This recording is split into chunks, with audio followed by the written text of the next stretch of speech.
ఓం నమ శివాయ.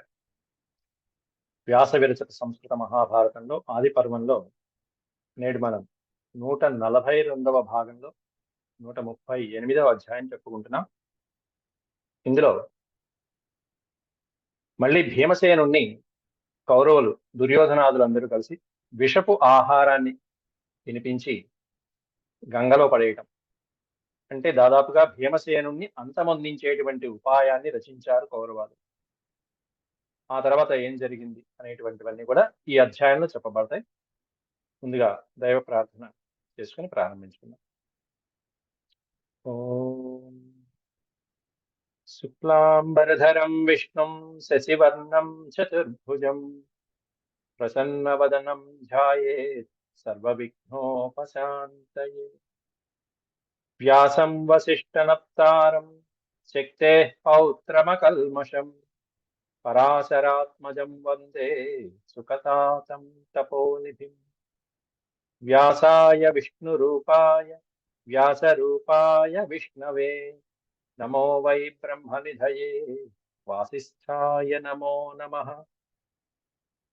నారాయణం నమస్కృత్య నరం చైవ నరోత్తమం దేవీం సరస్వతీం వ్యాసం తతో జయముదీరయే. నిన్నటి ప్రవచనం రోజున కౌరవులు భీమసేనుడికి విషపు ఆహారాన్ని తినిపించటము, అలాగే నీళ్లలో పడేయటము, అలాగే పాముల చేత కరిపించడము, ఇట్లా విడివిడిగా చేశారు వాళ్ళు. కానీ ఈసారి ఈ మూడిటిని ఒకే విధంగా జరిగేటువంటి ప్రణాళిక రచించాడు కౌరవు. భీమసేనుణ్ణి 100 మంది 101 మంది కలిసినా కూడా సంహరించలేకపోతున్నారు, ఓడించలేకపోతున్నారు భీమసేనుని. అందువల్ల ఇక్కడ ఈ అధ్యాయంలో చెప్తున్నారు పునర్భీమాయ అన్నారు. పునః అంటే మళ్ళీ, ఇంకొక ప్రయత్నం. పునర్భీమాయ విషమిశ్ర భక్షదానం, విషం కలిపినటువంటి ఆహారాన్ని తినిపించడం. ఆ తర్వాత భీమసేనుని కాస్త గంగలో పడేయడం. శ్రీ వైశంపాయన ఉవాచ తతస్తే మంత్రయామాసు దుర్యోధన పురోగమా ప్రాణవాన్ విక్రమీ చాపి శౌర్యే చ మహతి స్థితః. తతస్తే మంత్రయామాస. మంత్రము అంటేనే ప్రణాళిక, ఆలోచన. మంత్రయామాస ఆలోచించుకున్నారు మళ్ళీ కౌరవులు. దుర్యోధన పురోగమా, దుర్యోధనుడిని ముందు పెట్టుకొని అటు శకుని ఇటు కర్ణుడు. అప్పటికే కర్ణుడు ఉన్నాడు, నిన్న పాఠంలోనే చెప్పేశారు కర్ణుడు అని చెప్పి. ఎందుకంటే బాల్య క్రీడల్లో విద్యాభ్యాసాల్లో కర్ణుడు మొట్టమొదటి నుంచి ఉన్నాడు అక్కడ. ఇప్పటికే రాధా అతిరథుడి చేత పెంచబడి విద్యాభ్యాసంకి వచ్చేటప్పటికి వీళ్ళతో పాటుగా విద్య నేర్చుకున్నటువంటి వాడు కర్ణుడు. ద్రోణాచార్యుడికి కూడా శిష్యుడైనటువంటి వాడు కర్ణుడు. కాబట్టి అంతకుముందు పాఠంలోనే కర్ణుడి గురించి వచ్చేసింది మనకి. అందువల్ల దుర్యోధన పురోగమా అంటే దుర్యోధన్ని ముందు పెట్టుకున్నటువంటి, ఇక అతన్ని అనుసరిస్తున్నటువంటి తమ్ముళ్ళు సోదరులు గాని, శకుని గాని, కర్ణుడు గాని, వీళ్ళందరూ కూడా ప్రాణవాన్ విక్రమీ చాపి శౌర్యే చ మహతి స్థితః. శౌర్య పరాక్రమాలు వీళ్ళకంటే ఎక్కువగా కలిగినటువంటి భీమసేనుని, అంతేకాకుండా స్పర్ధతే చ అపి, స్పర్ధతే అన్ని రకాలైనటువంటి పోటీల్లోనూ, ఆటల్లోనూ, చదువులో కూడా సతతం అస్మానేవ వృకోదర, మనకంటే వృకోదరుడే ముందు ఉంటున్నాడు. కాబట్టి తంతు సుప్తం పురోద్యానే జలే శూలే క్షిపామహే. కాబట్టి సుప్తం నిద్రిస్తున్నటువంటి ఆ వృకోదరుణ్ణి పురోద్యానే, ఉద్యానే, ఈ పట్టణంలో ఉన్నటువంటి సుందరమైనటువంటి ఉద్యానవనంలోకి తీసుకువెళ్ళి అక్కడే జలే శూలే క్షిపామహే, నీటిలో పడేద్దాం. అక్కడ ఓ శూలం కట్టేసి అక్కడ లేవకుండా మళ్ళీ పైకి రాకుండా మళ్ళీ పడేసేద్దాం. కిందసారి ఏమన్నా కట్టు తెంపుకుని పైకి వచ్చేసాడు. విషాహారం పెట్టినా చావల, పాములతో కనిపించిన పాములు దెబ్బతిన్నాయి తప్ప వీడికి ఏం కాలేదు. కాబట్టి ఈసారి పైకి లేవకుండా వాడిని ఏదో రకంగా అక్కడే పడేసేట్టు చేద్దాం. శూలే క్షిపామహే. తతో జల విహారార్థం కారయామాస భారత ప్రమాణకోట్యాముద్దేశే స్థలం కించిదుపేత్యః. ప్రమాణకోటిలోనే స్థలాన్ని ఎంచుకున్నాడు. కిందటిసారి లాగానే జల విహారార్థం అనేటువంటి పేరు పెట్టుకున్నాడు. అక్కడ చేయవలసినటువంటి ఏర్పాట్లన్నీ చేశాడు. చక్కగా టెంట్లు వేశాడు, అనేకమైనటువంటి గదుల్లాగా చక్కగా అందరికీ కావలసినటువంటి వసతి ఏర్పాట్లన్నీ చేశాడు ప్రమాణకోటి అనేది గంగా తీరం దగ్గర ఉన్నటువంటి ఒక ప్రదేశం, సుందరమైనటువంటి ఉద్యానవన ప్రదేశం అది. అక్కడ అందరికీ కావలసినటువంటి తినుబండారాలన్నీ భక్ష్యం భోజ్యం చ పేయం చ చోష్యం లేహ్యమర్థాపి. భక్ష్యం తినబడేటువంటి పదార్థాలు, తినుబండారాలన్నిటువంటి భోజ్య పదార్థాలు, పేయం తాగేటువంటి పదార్థాలు, చోష్యము లేహ్యము పులుసులు, పచ్చళ్ళు, రకరకాల పదార్థాలు, అన్ని మధురమైనటువంటి పదార్థాలన్నీ. ఉపపాదితం నరైస్తత్ర కుశలై సుధకర్మణి. ఉపపాదితం నరైస్తత్ర కుశలై, చక్కగా దాంట్లో అన్ని విద్యల్లో ప్రావీణ్యులైనటువంటి వాళ్ళు ఆర్చిదేర్ చక్కగా ఎలా ఏది పెడితే ఎక్కడ పెడితే నచ్చుతుందో ఆ విధంగా అన్ని ఏర్పాట్లు సేవకుల చేత చేయించేశారు దగ్గరుండి. వాళ్ళంతా సిద్ధమని చెప్పన్నారు. అంత సిద్ధంగా ఉండండి, మీరు ఎప్పుడైనా రావచ్చు అని చెప్పన్నారు.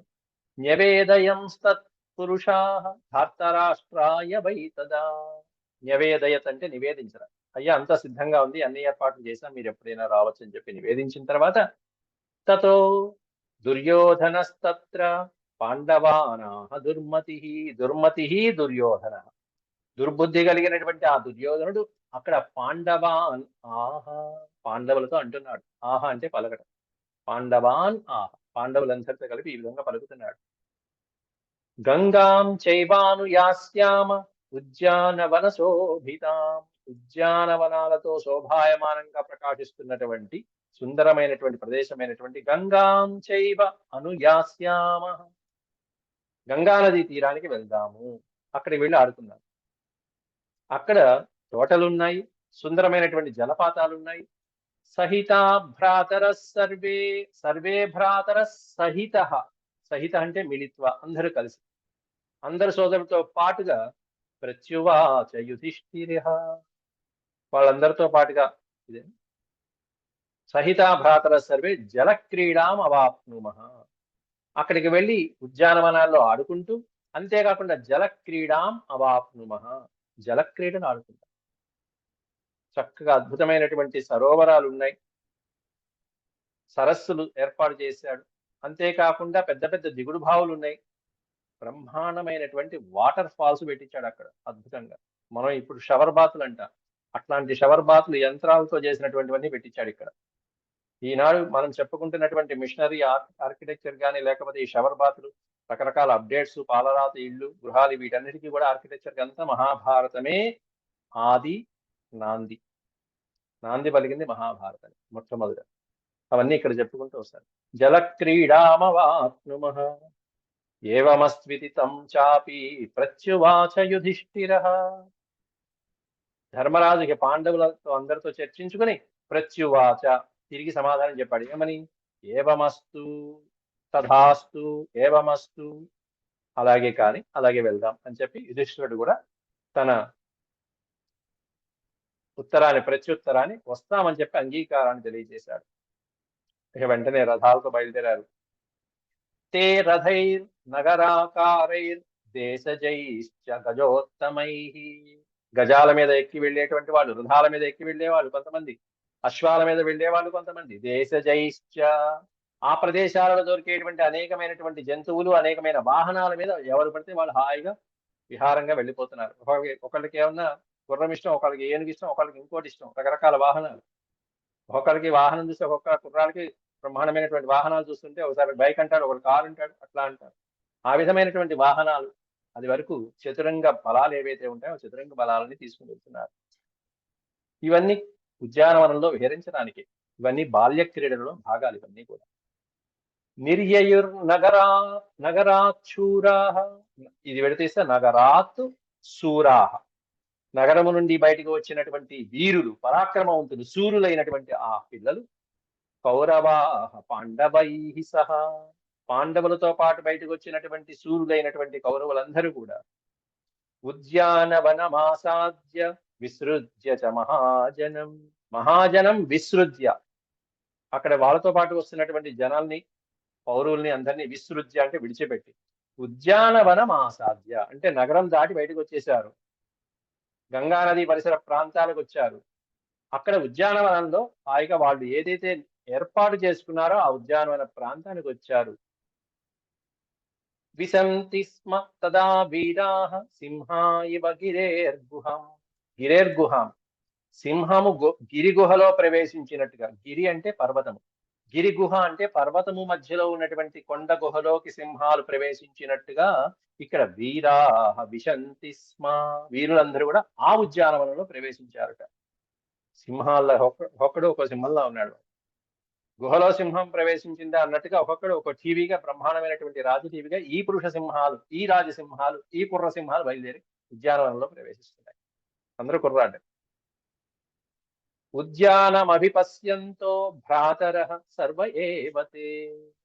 అభిపశ్యంత అంటే మొత్తం కలయ చూస్తూ, ఉద్యానవనం అంతా హాయిగా తిరిగి చూస్తున్నారు. భ్రాతరః సర్వ ఏవతే, సోదరులందరూ ఉద్యానవనం అంతా తిరుగుతూ హాయిగా విహరిస్తూ అంతా చూసుకుంటూ వస్తున్నారు. ఉపస్థాన గృహై శుభ్రైర్ వలభీభిశ్చ శోభితం. ఉపస్థాన గృహములు అంటే వసతి గృహాలు. ఉపస్థాన గృహములు వాళ్ళకి చక్కగా విడిది ఏర్పాట్లు ఎలా అయితే చేస్తారో, స్తంభాలు తోరణాలతో పాటుగా అలంకరించబడి ఉన్నటువంటి గృహాలని ఉపస్థాన గృహాలు అంటారు. ఇవి ఇక్కడ ఇచ్చారు. ఉపస్థాన గృహై యత్ర రాజానం కారిణ్య శూరోశ్చోపవిష్టంతి తై గృహై. ఎక్కడైతే రాజులు, శూరులు, పరాక్రమవంతులు మొదలైనటువంటి వాళ్ళు విశ్రాంతి తీసుకుంటూ ఉంటారో అటువంటి గృహాలని ఉపస్థాన గృహములు అని చెప్పి వాడతారు ఇక్కడ ఈ పదంతో. అట్లాంటి ఉపస్థాన గృహాలు పాండవులు అక్కడ ఏర్పాటు చేసుకుని, కౌరవుల చేత ఏర్పాటు చేయబడినటువంటి ఆ ఉపస్థాన గృహాల్లోకి ప్రవేశిస్తున్నారు.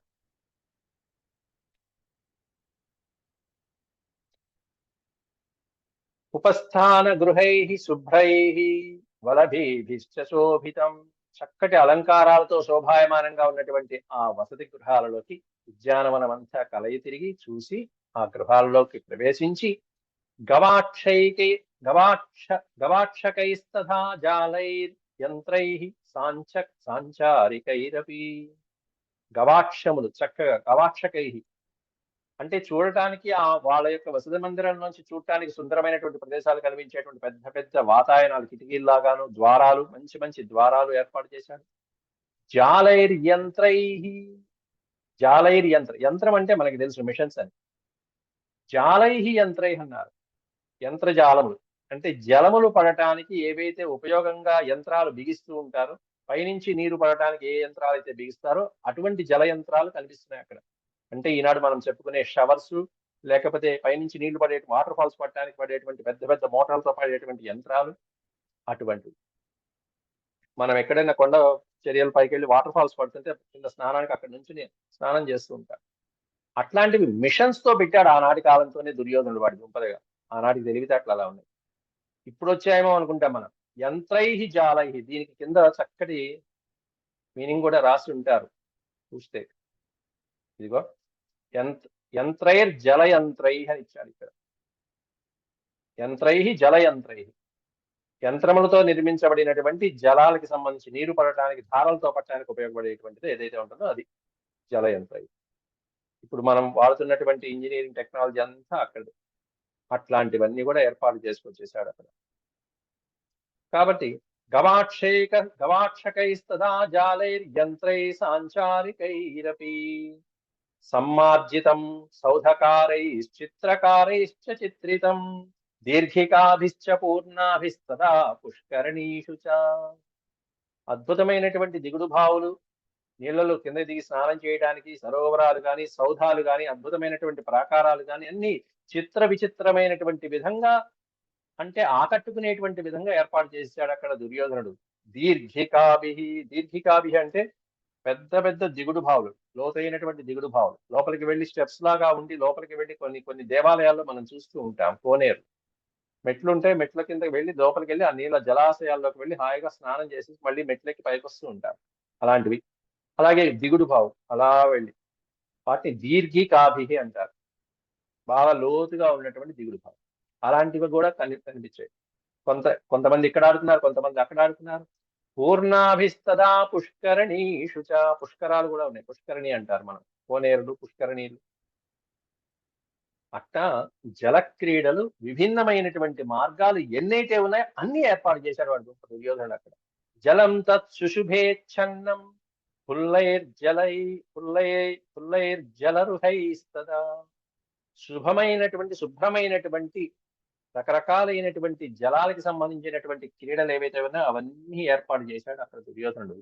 ఉపచ్ఛన్నా వసుమతి తథా పుష్పైర్యథ పుష్పైర్యథ యథైర్యుక్ యథైర్యుక్ యథైర్తుకై యథ వృత్తకై అనేకమైనటువంటి ఋతువులతో పూసేటువంటి పుష్పాలే కాకుండా ప్రస్తుతం ఆ ఋతువులో విశేషంగా పూలతో అక్కడ ఉన్నటువంటి భూమిని అంతటిని కూడా ఆచ్ఛాదన చేశాడు మొత్తం అంతా.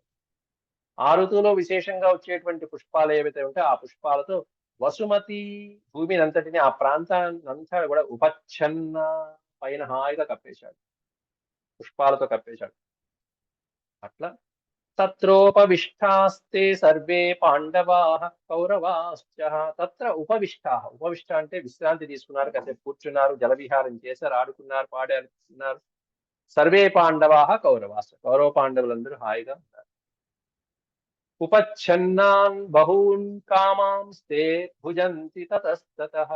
అక్కడ వాళ్ళకి కోరిన కోరికలు తగ్గట్టుగా, ఎవరి ఇష్టాలకు తగ్గట్టుగా వాళ్ళకి, ఎవరికి ప్రియమైంది తగ్గట్టుగా వాళ్ళకి. తత ఉపవిష్ట ఉపచ్ఛన్నాన్ బహూన్ కామాన్, రకరకాలైనటువంటి కోరికలు తీర్చుకోవడానికి చిన్న వయసు, రకరకాలైన పదార్థాల మీద, మధురమైన పదార్థాల మీద ఆసక్తి ఎక్కువగా ఉంటుంది. వాటన్నిటిని పెట్టించాడు అక్కడ. భుజంతి తతస్తతః, అక్కడక్కడ వాళ్ళకి కావాల్సిన పదార్థాలన్నీ తిన్నారు. మనం పెళ్ళిళ్ళకి వెళ్తే చూడండి, ముందు అక్కడికే వెళ్తాం. ఏమున్నాయి ఆ కౌంటర్లు, ఏమున్నాయి రకరకాల కౌంటర్లు పెడుతున్నారు ఇప్పుడు హాయిగా. అది వరకు కూర్చుని తినేవాళ్ళం, ఇప్పుడు రకరకాల కౌంటర్లు నుంచుని తింటమే. అట్లా ఇక్కడే ఉంది, అక్కడే ఉంది, అక్కడే ఉంది, ఇక్కడే ఉంది, వాళ్ళకి కావాల్సిన ప్రియమైన పదార్థాలన్నీ తింటున్నారు హాయిగా. అదే కావాలి దుర్యోధనుడికి, అదే కావాలి. మెల్లగా తిండి పదార్థాల్లోకి దిగుతున్నారా లేదా? ఎందుకంటే ఆ తిండి పదార్థాల దగ్గరే దుర్యోధనుడు ఒకడిని ఏర్పాటు చేశాడు. వాడికి కావాల్సింది భీమసేనుడు మాత్రమే. దుర్యోధనుడికి కావాల్సింది భీమసేనుడిని మాత్రమే అక్కడ టార్గెట్ చేయాలి. అథోద్యానవరే తస్మిన్ తథా క్రీడాగతాశ్చతే పరస్పరస్య వక్త్రేషు దదుర్భక్ష్యాంస్తతస్తతః. పరస్పరస్య వక్త్రేషు దదుర్భక్ష్యాం, ఒకళ్ళకొకళ్ళు తినిపించుకుంటున్నారు. నువ్వు ఇచ్చిందా బాగుంది, నువ్వు ఇచ్చిందా బాగుంది. పరస్పరం వక్త్రేషు, వాళ్ళ నోటికి అందించుకుంటూ తినిపించుకుంటూ, ఇదిగో అదిగో తిని తినని చెప్పి ఒకళ్ళకొకళ్ళు తినిపించుకుంటున్న సందర్భం దాకా తీసుకొచ్చాడు దుర్యోధనుడు కావాలని. ఇదిగో నువ్వు విత్తును అని కాస్త ముందు నకులుడికి సహదేవుడు తినిపించడం, వీళ్ళిద్దరికి తినిపించిన తర్వాత అర్జునుడు తినిపించడం, తర్వాత ఎవరి దగ్గర రావాలి? భీముడి దగ్గరికి రావాలి. అట్లా ఒకళ్ళకొకళ్ళు అందుకుంటూ నోట్లో తినిపించుకుంటూ పెట్టుకునేదాకా వచ్చారు అన్యోన్యం. ఇది ప్రేమ కాదు, విషప్రేమ, కాలపట విషప్రేమ వాడిదంతా కూడా. తతో దుర్యోధన పాపస్తద్భక్ష్యే కాలకూటకం, కాలకూట మిశ్రితమైనటువంటి భక్ష్య పదార్థాన్ని తయారు చేయించి తన చేతులతో స్వయంగా విషం ప్రక్షేపయామాస భీమసేన జిఘాంసయ.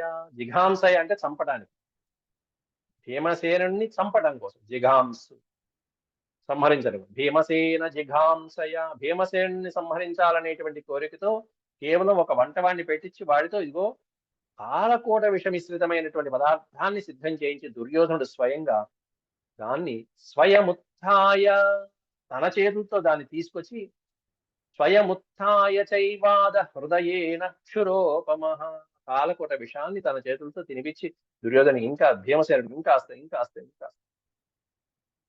సవాచామృత కల్పశ్చ భ్రాతృవచ్చ సుహృద్యథ. వాచామృత కల్పశ్చ, అమృతమైనటువంటి వాక్కులతో మాట్లాడుతూ చక్కగా ఇంకాస్త ఇది బాగుంది, ఇది ఇంకాస్త. భ్రాతృవచ్చ అంటే సోదరుడు తినిపించినట్టుగానే అంత ప్రేమ వలకబోసు మొత్తం అంతా తినిపించాడు. స్వయం ప్రక్షిపతే భక్ష్యం అన్నాడు ఇక్కడ, ఇంకా స్పష్టంగా చెప్పాడు ఇక్కడ వ్యాసులో. స్వయంగా తానే తినిపించాడని చెప్తున్నారు. ప్రక్షిపతే, ఆ భక్ష్య పదార్థాన్ని, విషం కూడినటువంటి భక్ష్య పదార్థాన్ని స్వయం ప్రక్షిపతే, తానే స్వయంగా దగ్గరుండి తినిపిస్తున్నాడు. బహుభీమస్య పాకృత్, పాపకృత్ అని ఉండాలి, పాకృత్ అని పడింది. పాపకృత్, పాపకార్యాలు చేసేటువంటి ఆ దుర్యోధనుడు. భీమస్య బహు, భీమసేనుడికి బహు విపరీతమైనటువంటి ఆహారం, ఇంకా తింటున్న కొద్ది వాడు ఆ భీమసేనుడికి ఏమన్నా ఎంత తినాలో ఎంత వరకు ఆపాలో తెలియదు, తింటూనే కూర్చున్నాడు. ఇదే భీమసేనుడిలో ఉన్న తప్పు అని చెప్పి చివరికి ధర్మరాజు చెప్తాడు, నీ తప్పు ఇదేరా అని. బహుభీమస్య భక్ష్యం ప్రక్షిపతే, భీముడి కోసం అని చెప్పి అంతా తింటున్న కొద్ది ఇంకా ఎక్కిస్తున్నాడు, అంత కాలపుట విషం. ప్రభక్షితం, అంతా తిన్నాడు భీమసేనుడు. ప్రభక్షితం, భక్షితం అంటే తింటాం, ప్రభక్షితం అంటే విశేషంగా తింటాం. ప్రభక్షితం చ భీమేన తం వై దోషమజానత. దోషం అజానత అన్నాడు. జానత అంటే తెలుసుకోవడం, అజానత అంటే ఆ పదార్థంలో ఉన్న దోషాన్ని పసిగట్టలేని భీమసేనుడు, గుర్తించలేనటువంటి భీముడు కాస్త ప్రభక్షంతం, విపరీతంగా తిన్నాడు ఆ రోజు. ఇది ఇంకా బాగుంది, ఇంకా బాగుంది. మరి విషం టేస్ట్ అంత బాగుందో ఏమిటో ప్రభక్షితం చ భీమేన తం వై దోషమజానత. తతో దుర్యోధనస్తత్ర హృదయేన హసన్నివా.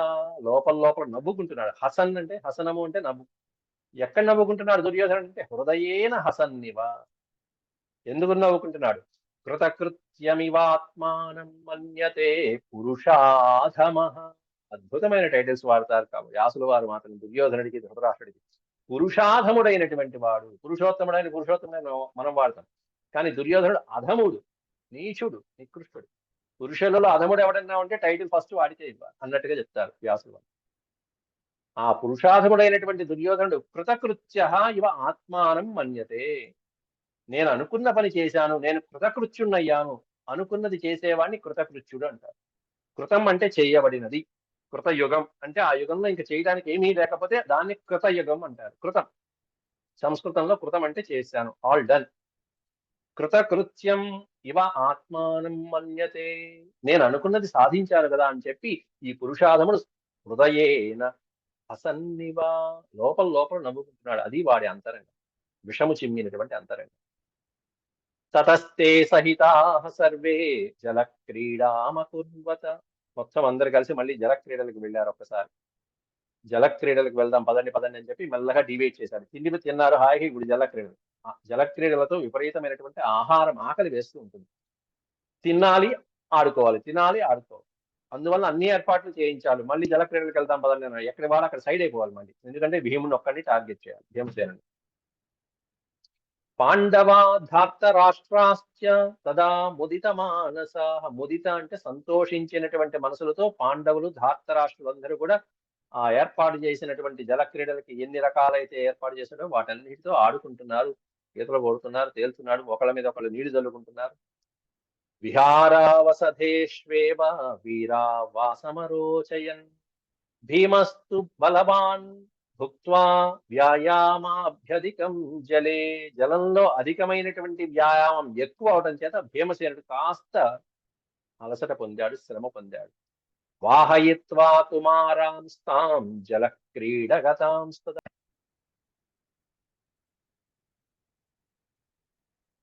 ప్రమాణకోట్యాంబాసార్థి సుష్వాపావాప్య తత్స్థలం శీతం వాసం సమాసాద్య శ్రాంతో మద విమోహిత. అందరూ ఆ ప్రమాణ కోటిలో ఉన్నటువంటి గంగా తీరంలో హాయిగా ఆడుకున్నారు. వాసార్థి ఏదైతే నివాసానికి ఏర్పాటు చేసుకున్నారో, వసతి గృహాలు ఏర్పాటు చేసుకున్నారో, బాగా ఆడి ఆడి అలసిపోయి వచ్చినటువంటి వాళ్ళందరూ సుష్వాప వాప్య తత్స్థలం, ఆ స్థలంలో వచ్చి సుష్వాప అంటే నిద్రించారు హాయిగా. శీతం వాతం సమాసాధ్య, చల్లటి గాలులు, వాతము అంటే గాలి, చల్లటి వస్తున్నటువంటి ఆ నదీ తీరంలో వస్తున్నటువంటి చల్లటి గాలులకి శ్రాంతో మద విమోహిత, బాగా అలసిపోయారు. పక్కన ఆ చల్లటి గాలికి ఇంకా మైమరిచిపోయారు, ఇంకా శాంతం హాయిగా ఉంది. అలసట మనకి బాగా అలసిపోయి వచ్చినటువంటి సమ్మర్ లో వచ్చి వచ్చి వచ్చి విపరీతమైనటువంటి శ్రమ అలసటతో వచ్చి ఏసీ గదిలో కూర్చుంటే ఎలా ఉంటుందో వాటిని మించినటువంటి చల్లదనం అక్కడ ఆనాడు లభించినటువంటి ప్రకృతిలో అందుకున్నారు వాళ్ళు. శ్రాంతో మద విమోహిత, అలసటతో వచ్చినటువంటి వాళ్ళందరికీ ఆ శీతమైనటువంటి వాతం, చల్లటి గాలి శాంతినిచ్చింది, ప్రశాంతినిచ్చింది. కాబట్టి దాంతో వాళ్ళందరూ వాళ్ళు ఉన్నటువంటి నివాసాలలో సుష్వాపావాప్యత స్థలం, వాళ్ళ వాళ్ళ స్థలాలకు వెళ్ళి హాయిగా విశ్రాంతి తీసుకుంటున్నారు. అటువంటి సమయంలో భీమసేనుడు ఒక్కడు రాలేడు. అతను మాత్రమే అలసట పొంది ఒక చోట పడుకున్నాడు. ఆ భీమసేనుడిని కట్టేసి మళ్ళీ గంగలో పడేశారు. పడేసిన తర్వాత ఆ గంగా నదిలోంచి పాతాళంలోకి వెళ్ళి, పాతాళంలోంచి తర్వాత భీమసేనుడు ఎటువంటి బలంతో తిరిగి వచ్చాడనేటువంటిది రేపటి ప్రవచనంలో మనం తెలుసుకుంటాం. అంతవరకు సెలవు. ఓం శాంతి శాంతి శాంతి. యదక్షరపద భ్రష్టం మాత్రాహీనం చ యద్భవేత్ తత్సర్వం క్షమ్యతాం దేవ నారాయణ నమోస్తే. సర్వం శ్రీకృష్ణార్పణమస్తు. ఓం నమో భగవతే వాసుదేవాయ.